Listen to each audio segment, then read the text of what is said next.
Olá pessoal, bom dia, boa tarde, boa noite ou boa tarde, né?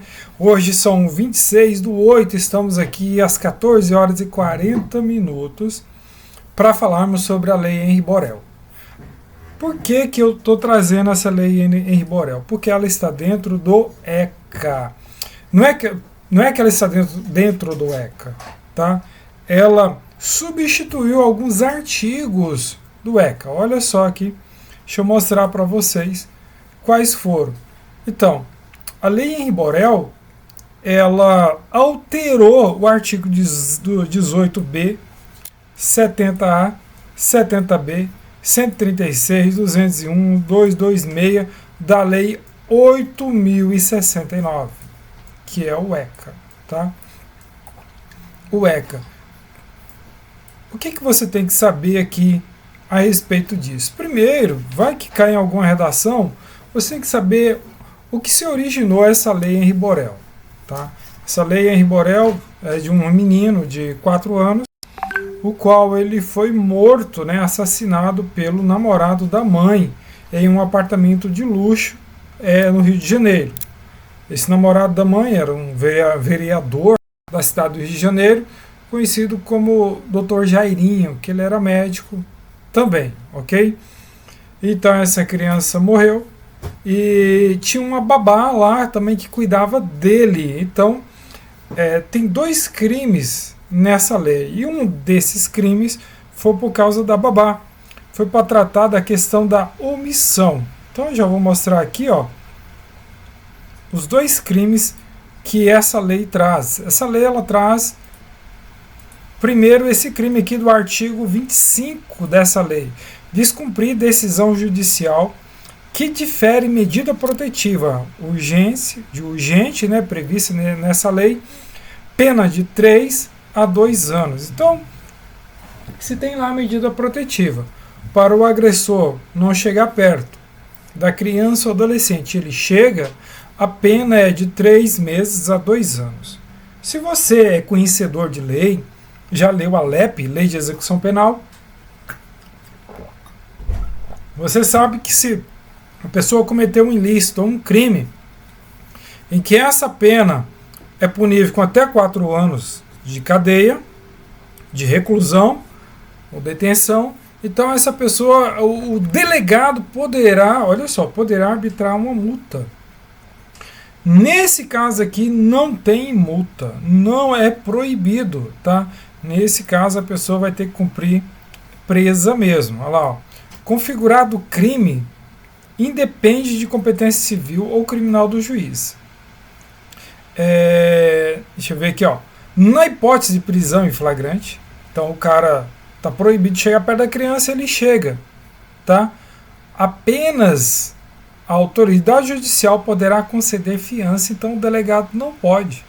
Apenas o juiz poderá arbitrar a fiança. Porque eu não sei se você sabe, a pessoa é presa, vai para a delegacia, o delegado, conhecedor da lei, né, a autoridade policial, ele olha e verifica, não, esse crime aqui da fiança, e ele arbitra a fiança. Nesse caso, ele não pode. E qual é o segundo crime previsto nessa Lei Henri Borel?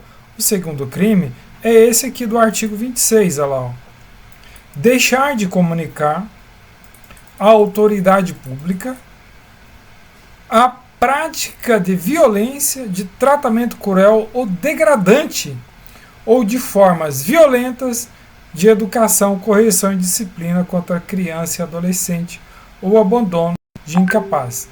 Então é crime também. Por que foi trazido esse artigo aqui? Porque o menino, Henri Borel, ele tinha uma babá.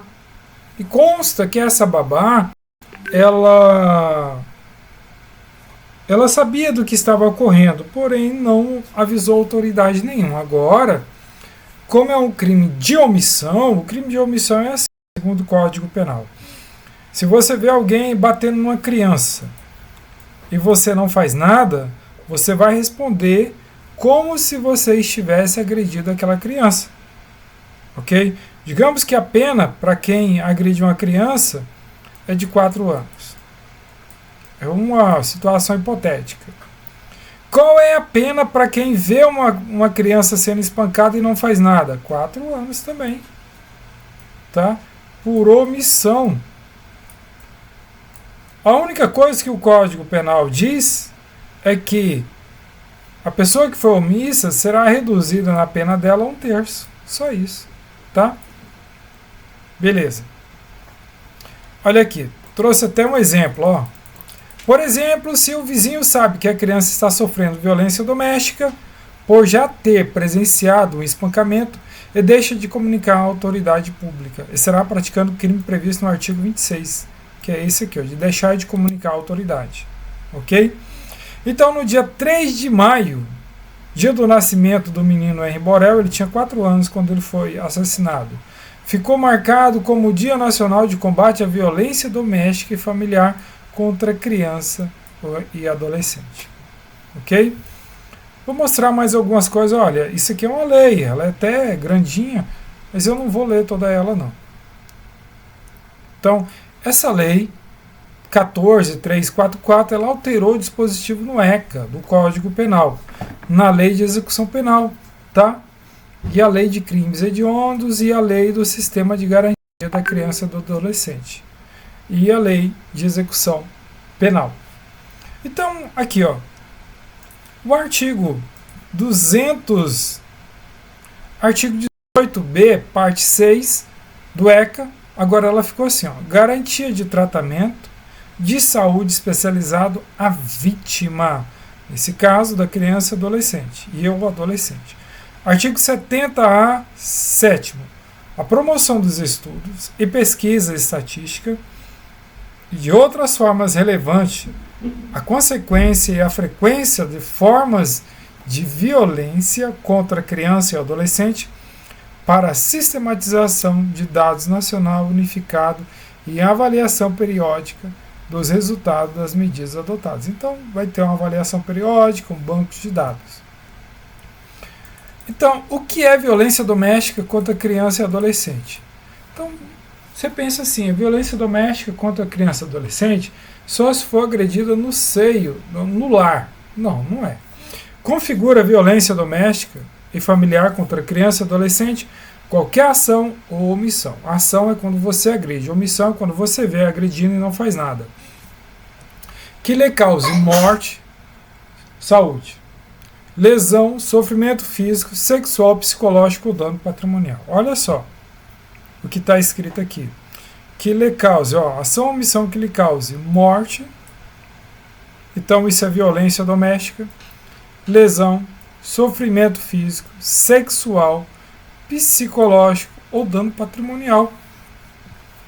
Professor, mas eu quero saber o que é violência doméstica ou familiar. Olha, digamos que uma família esteja em um clube. O clube é uma casa? Não.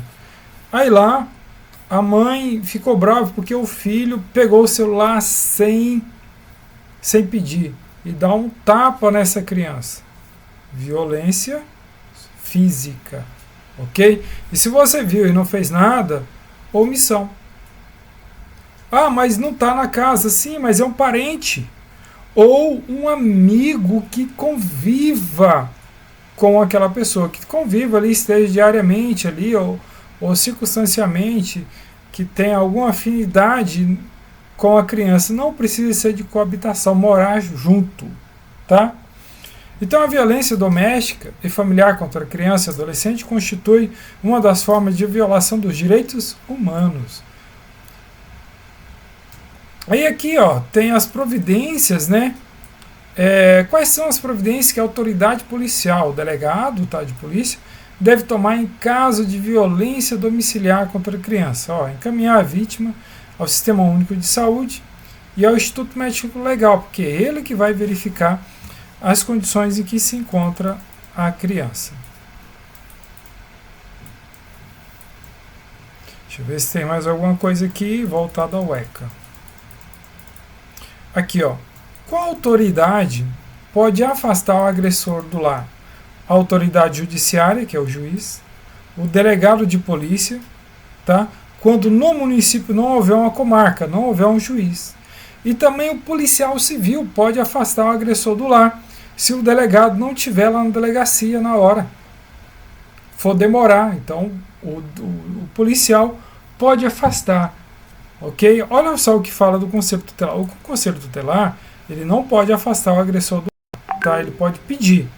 O conselho tutelar poderá apresentar as autoridades referidas no inciso 1, 2, 3. Quais são? Ó, aqui é o juiz, aqui é o delegado de polícia e aqui é o agente de polícia civil, tá? Do caput desse artigo, para requerer o afastamento do agressor do lar. Então, o que nós temos que aprender aqui? É que o conselho tutelar não afasta o agressor do lar. Quem afasta são essas pessoas, são essas autoridades aqui, ok? Quem pode afastar, beleza? Então, o juiz poderá representar, o juiz não, o conselheiro, ele pode chegar lá no juiz, pedir, no delegado ou no agente de polícia e fazer essa representação.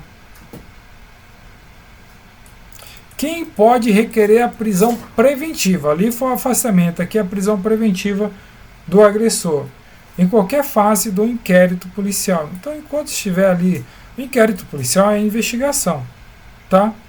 Então, o delegado pode pedir ou instauração do processo criminal. Quem pede a instauração do processo criminal? O promotor. Então, poderá, né, pedir a prisão do agressor, que será decretada, quem decreta é o juiz, tá? Então, a gente fala assim, o delegado decretou a prisão. Não, se for quem decreta a prisão é o juiz, ok? Requerimento, há requerimento do Ministério Público. Então, o Ministério Público requereu a prisão do agressor, o juiz vai e decreta, ou então por representação do delegado de polícia. O Conselho Tutelar não pode pedir prisão preventiva. Então ele não pode pedir prisão preventiva, o Conselho não pode pedir não pode afastar o agressor. Ele pode ir lá e representar para ser afastado. Olha lá, o juiz poderá, o Conselho Tutelar não poderá pedir a prisão preventiva. Então ele vai lá, representa com o delegado. Se o delegado vê que há cabimento, então o delegado faz a representação, pedindo prisão daquele agressor, tá? Ou então o Ministério Público faz requerimento. Aqui está falando do juiz.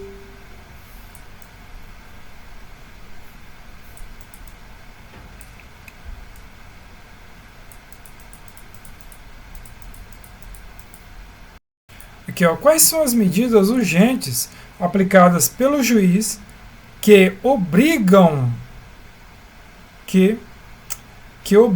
o agressor? Então, o juiz pode decretar a suspensão do porte de arma, afastamento do lar, tá? Proibição de aproximação da vítima, e só que isso não exime, por exemplo, o cara foi afastado do lar, o cara ou a mulher, mas não exime ele de pagar as custas, a pensão da criança, tá? Vedação, a proibição de contato com a vítima, e dentre outras coisas. Aqui, pessoal, eu trouxe só aquilo que pode ser que venha cobrando como ECA, tá? Então, a lei Henri Borel. Eu trouxe algumas questões para a gente dar uma olhadinha. Como que talvez possa vir isso? Olha aqui, ó. Essa aqui foi para professor. Para quem diz que não cai, diz assim: o advento da cognominada Lei Henri Borel, da grandiosa Lei Henri Borel, promoveu a alteração no Estatuto da Criança e do Adolescente. E isso promoveu. Nesse sentido, analise os itens. Vamos lá, item a item.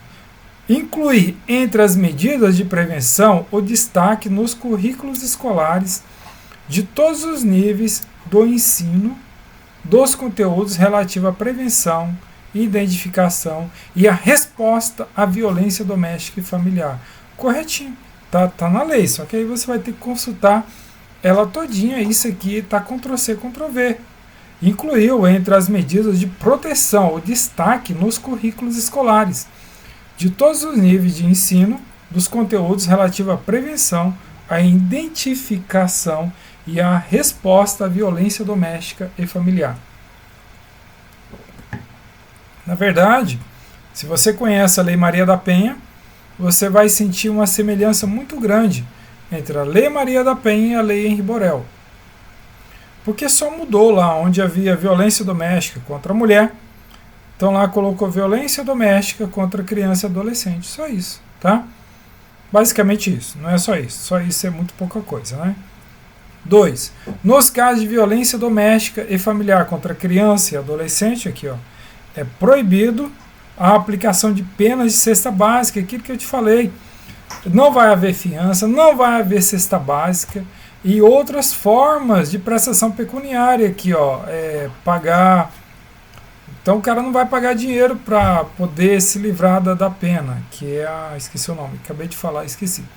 Bem como a substituição de pena que implique pagamento isolado ou multa. Não, ele vai pagar no chilindró mesmo, preso, tá?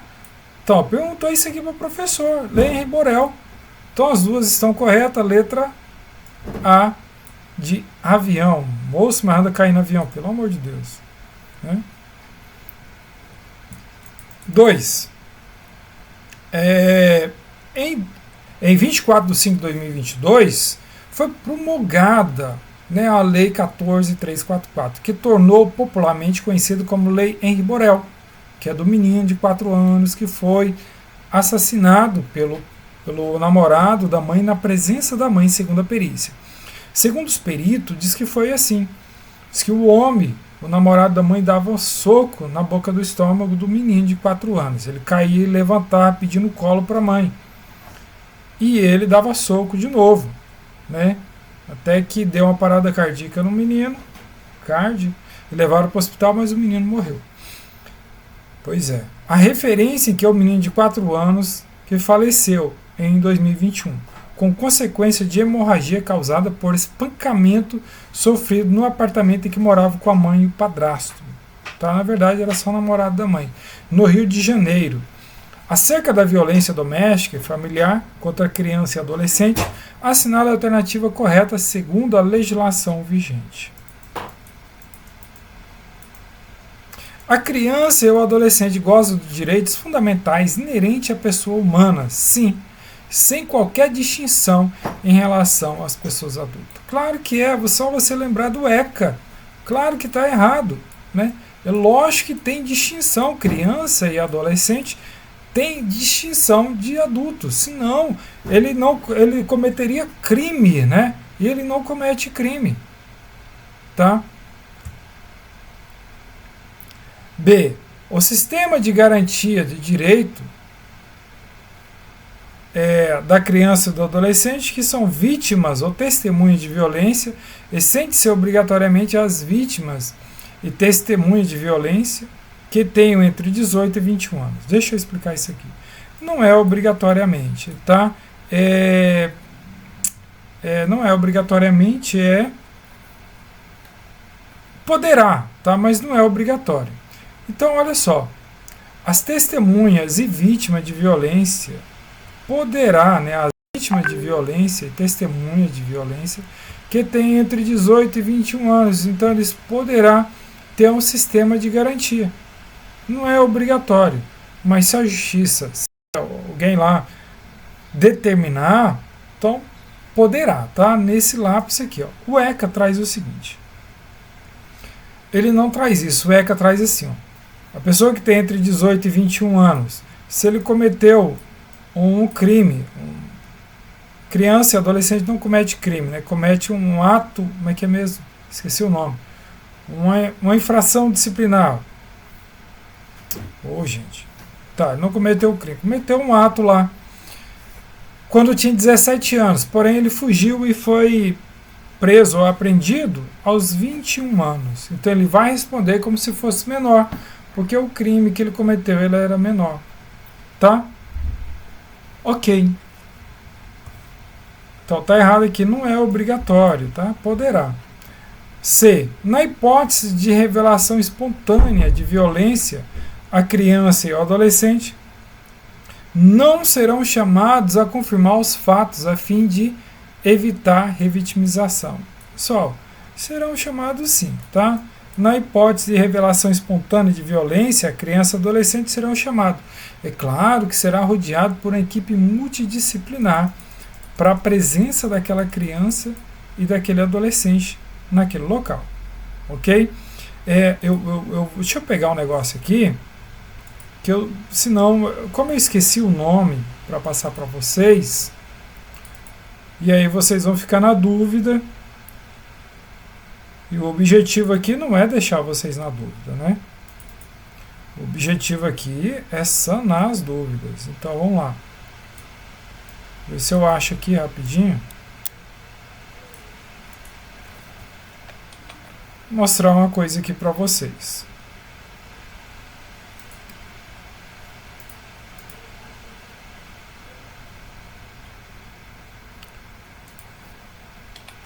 Aqui, ó. Crimes e contravenções. Então, criança não comete crime, ela comete ato infracional. Criança não é presa em flagrante delito, é em flagrante de ato infracional. Criança não se pede mandado de prisão contra ela, mandado de busca e apreensão. Criança ela não é presa, ela é apreendida, ela tem internação provisória. Imputação de crime não é atribuição de ato infracional. Ela não cumpre pena, ela cumpre medida socioeducativa. Você não denuncia uma criança, faz a representação. Por isso que a lei Henri Borel fala representação. O réu, ela não é réu, ela é representado por alguém. Não se interroga uma criança, se faz audiência de apresentação. Ok? Então, o que eu queria dizer lá é ato infracional. Então, eu acho que até acertei, né? Ato infracional. Beleza, continuando aqui. A D. O depoimento especial da criança ou do adolescente será realizado sempre que possível, mais de uma vez, a fim de garantir a ampla defesa do investigado. É ruim. Ampla defesa do investigado? Não, tudo aqui só é para a criança, tá?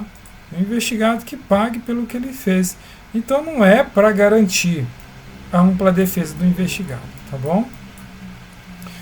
C. E. Configura violência doméstica e familiar contra criança e adolescente qualquer ação, aquilo que você faz, ou omissão, aquilo que você vê e não faz, que lhe cause sofrimento físico, psicológico, inclusive no âmbito das relações domésticas e familiar, o qual o agressor conviva com a vítima, tá? Independentemente se ele mora com a vítima, coabitação. Então tá certíssimo aqui a letra E. Lei Henri Borel. Última questãozinha aqui para a gente acabar. Lei Henri Borel cria mecanismo para a prevenção e o enfrentamento da violência doméstica e familiar contra a criança e o adolescente, acrescentando o dispositivo a esse estatuto a criança e o adolescente, com fundamento na legislação protetiva, analisa as situações abaixo e a ponte que caracteriza uma situação de violência física. Olha o que ele está perguntando. Violência física. Violência física contra a criança ou adolescente. Então ele quer violência física. Vamos lá. Marina, 14 anos, vítima de bullying na escola, está praticando automutilação. Ela está sofrendo violência psicológica, tá? Não é física e também não é no âmbito familiar, tá bom? Pedro, 10 anos, furtou dinheiro da carteira de seu pai e levou uma surra. Pessoal, isso aqui é violência física familiar. Ele levou a surra de quem? Olha lá. Ele levou a surra. Pedro, 10 anos, furtou a carteira do seu pai. Olha lá. Ele levou a surra do pai. É violência familiar, ok? É violência física. Então é letra B. A letra C. Davi, 9 anos. Tem enurose noturna. E sua mãe humilha publicamente para corrigir. O que é isso, professor? É violência psicológica. Porque o que é enurose noturna? Você mija na cama. Aí ela diz seu mijão. Você mija na cama e conta para todo mundo. Violência violência psicológica, não física, tá? Então por isso está errado. Joana foi para uma festa e deixou os filhos de 6 a 4 anos trancados em casa. Isso aqui, pessoal, é o crime de abandono de incapaz, tá? Isso aqui também o Código Penal prevê isso aqui, tá? É uma cana boa. Então não é violência física. Beleza? Então é isso que eu queria falar sobre a Henri Borel. Ela é mais extensa, mas foi uma coisa bem curtinha aqui que eu trouxe para a gente dar uma olhada rapidinho. Bye bye, tchau, tchau.